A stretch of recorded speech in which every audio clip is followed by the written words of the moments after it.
I used to think that to get rich, I just needed to earn more. I focused on that for years. I studied, worked hard, delivered more than twice what was expected. And yes, the money did come in, but it left just as fast. That's when it hit me. It wasn't about how much I made. It was about how I managed it. And the truth is, I treated my money like something unstable, uncertain, hard-earned. Never like something strategic. When I started observing how the top 1% women thought, spent, and made decisions, I saw the secret wasn't in the numbers. It was in the system. In the quiet, steady, and smart way they directed every single cent. And that's what I changed. Habit by habit. Choice by choice. Not with magic, but with clarity and a method. If you want to stop surviving and start building real wealth, this video is for you.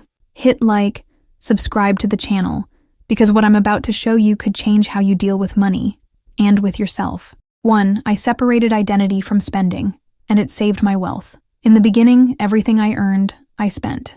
And it wasn't out of irresponsibility. It was a deep desire to prove I was making it. Clothes, dinners, trips, all to look successful before I actually was. But one day I stopped, looked at my bank statement and realized I was funding an image, not a life. That was the first shock. And the first decision that changed everything. I wasn't just a consumer anymore. I was a wealth manager. I began to see every dollar as a vote for the woman I was building. And with that, the questions changed. Does this validate an insecurity or strengthen my freedom? Is this for now or for an ego that craves applause? Does this bring me closer to peace or to debt? Separating identity from spending was freeing. I started spending less and feeling richer. Because true wealth is what you still have when no one's watching. Comment. I don't buy to prove, I buy to prosper. If you've ever felt like your money was going more to your ego than your future. 2. I built a personal financial system and stopped living off the cuff. For years, my financial life was pure reaction. I earned and spent, paid bills in a rush, saved only if there was anything left, invested on a whim, until I realized those who improvise go broke. Those who plan build wealth. That's when I sat down, opened a spreadsheet, or even just a notebook, and started mapping everything. Exactly how much comes in each month. How much do I spend on essentials? What percentage goes to my future? What part supports my pleasures with balance and awareness? I created fixed categories, named every slice of my money, gave every dollar a purpose. That gave me control, gave me peace, gave me clarity. The 1% woman doesn't wing it. She knows where every cent is, because every cent is a brick in her legacy. Today, my money doesn't control me. I control it. With structure, strategy, and calm. Comment, no system, no freedom. If you've realized that planning is more liberating than any impulse. 3. I set a fixed amount to invest monthly, and treated it like a debt to my future. Before, I only invested if there was anything left. And of course, there almost never was. The month would go by, an emergency would pop up, a new expense, a temptation, and there went the money. Until I flipped the switch. Investing isn't a luxury. It's a duty. It's a bill I owe to my future self. I started small, picked a fixed amount, transferred on the same day every month like a non-negotiable bill. And I committed to treating it like I treat my rent or utilities. Even when it was tight, even when the impulse said, do it later, even when it seemed too small to matter. Over time, that habit became discipline. And that discipline became freedom, not because of the amount itself, but because of the message I was sending myself. You deserve a peaceful future, and you're funding it today. Now, investing is the first act of self-love I practice every month. It's my reminder that I don't work just to pay bills. I work to build stability. Comment. My future is my creditor, and I pay with pride. If this made you realize that investing has to come before any impulse. 4. I stopped running from the numbers and started facing them like a CEO. I used to avoid even opening my bank statement. The fear of seeing the balance, the spending, the waste, it paralyzed me. I'd rather not look, as if ignorance could protect me. But the truth is simple and harsh. What you don't measure controls you. And what you ignore costs you, big time. One day I sat down and looked. Line by line, category by category. No judgment, just observation. It was painful, but it was also my liberation. Because when we face the numbers head on, they stop being monsters, and they become tools. They start telling stories. They show where the leaks are, reveal self-sabotage patterns, and most importantly, highlight opportunities for improvement. Today, I look at my reports like a CEO looks at their company's balance sheet, because my life is my most valuable business, and the numbers are the data that support my freedom. Comment. I face my numbers with power, not fear. If you've realized that avoiding your bank statement is avoiding your autonomy. 5. I learned to say no with grace, so I could say yes to my freedom. A lot of my financial chaos came from an emotional place. Fear of seeming stingy, the urge to please, the desire to belong. I'd say yes to trips I couldn't afford, gifts that weren't in my budget, invites that were too expensive, but I'd accept just to not be the buzzkill. Until I realized, every time I said yes to others without being able to, I was saying no to myself, and that hurt, not just in my wallet, but in my self-esteem, because I knew I was betraying myself. That's when I started practicing the strategic no. No guilt, no drama, no need to over-explain. This month's a no for me. I'm prioritizing other goals right now. Can we do something simpler? And guess what? The people who truly respected me understood. Those who didn't taught me the value of keeping distance. Today, my money serves my peace. And saying no with clarity lets me live a much bigger yes. Yes to freedom, to peace of mind, to autonomy. Comment: saying no with intention is saying yes to my freedom. If you've ever overspent just to fit in, and are done with that. 6. I treated my financial goals like non-negotiable commitments, not vague wishes. For a long time, my goals were just vague phrases. I want to save more. I want to invest. I want financial freedom. But you know what happened? Nothing. Because a goal without direction turns into frustration. That's when I decided to professionalize my relationship with my goals.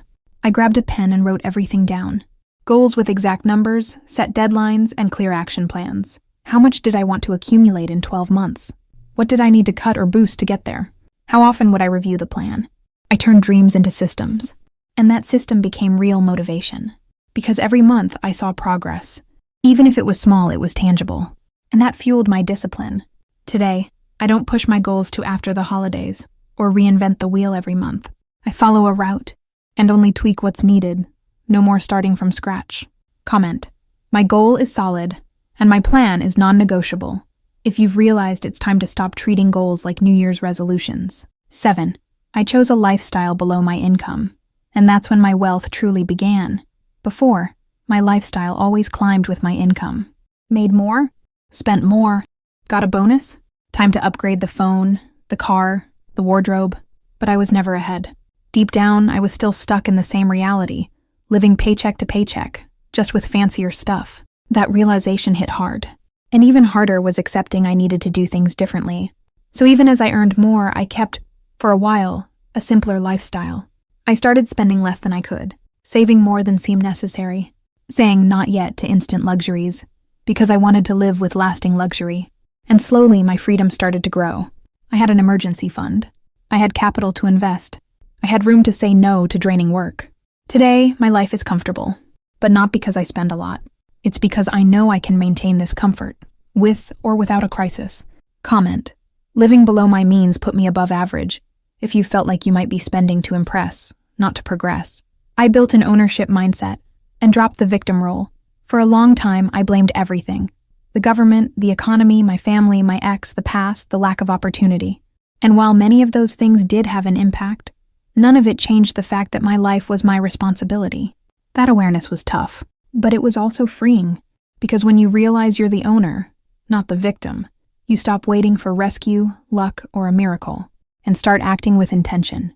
I started asking where I was wasting energy on complaining, where I was stuck in old stories, where I was outsourcing decisions that only I could make.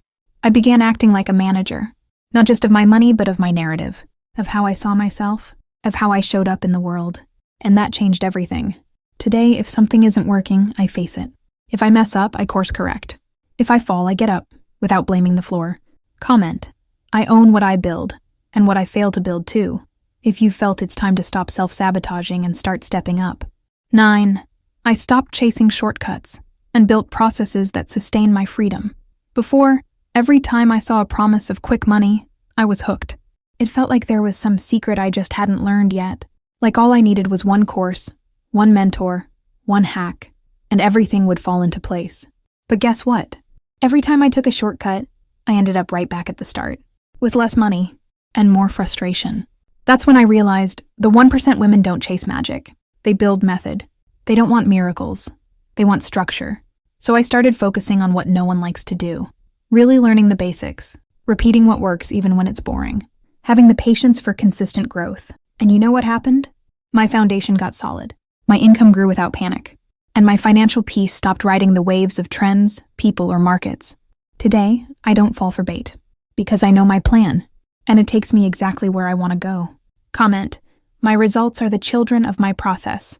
If you've realized shortcuts can cost you years, and that the real path is safer than it seems. Ciao. I learned to make money work for me before trying to earn more. For years, my only financial strategy was to work more. More hours, more projects, more output. I believed effort alone would solve it.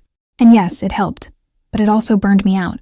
That's when I realized a hard truth. Working a lot is not the same as building wealth. People who build wealth have learned to make money work, even before their income increases. I started with the basics. I paid off the debts that were draining my cash flow. I built a cushion that gave me breathing room. And I started investing regularly. Not perfectly. When I saw my money earning returns while I slept, I got it.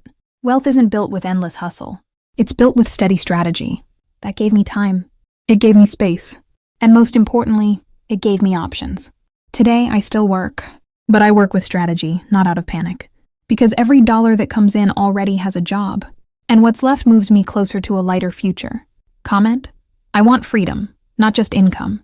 If you felt that working more can be part of the plan, but should never be the only one. After applying all 10 of these habits, one thing became crystal clear. The women in the top 1% don't live in extravagance. They live with clarity, awareness, and consistency. The difference isn't just in how much they make.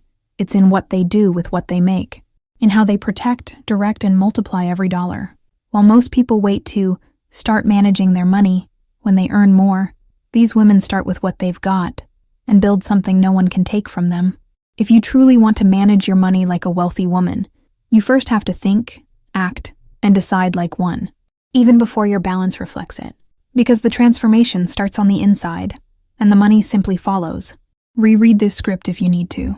Implement one habit at a time, and most importantly, don't stop. Comment: my wealth has already begun, even before it shows up in my bank statement, if you understand that smart money management is the first step to joining the 1%. And of course, subscribe to the channel, hit the like button, and share this with that friend who needs to get out of financial autopilot. You don't need a magic formula. You need a real plan, and it starts right here.